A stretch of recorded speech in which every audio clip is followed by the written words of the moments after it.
So now it's time for us to create our cover. And we do that from the File menu, go down to the Blurb Book Creator here, and your dialog box will come up and it will show you the books that you're working on or have done here.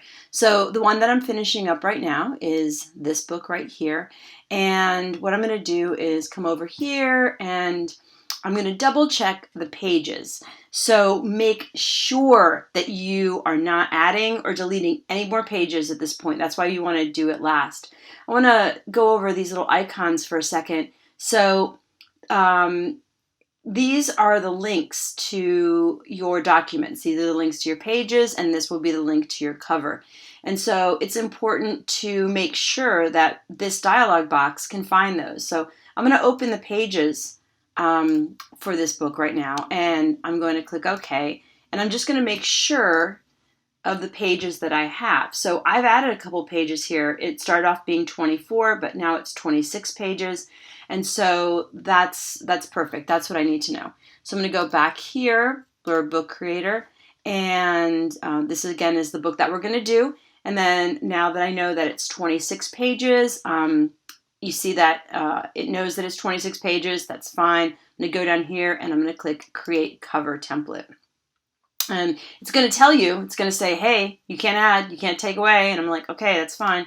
So I'm going to click on OK. It's going to want to the folder where everything is saved in. So I'm going to save my cover in there. And it's going to open the cover template. Now, this is really important.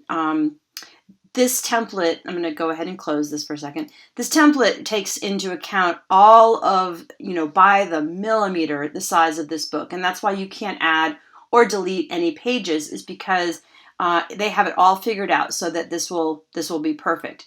And it's going to sort of tell you what's what. Keep in mind that the right side is the front cover and this is the back cover. So it's showing you all of your little placeholders here. So what I'm going to do is I'm going to go to my layers and I'm going to turn off my my little instructions.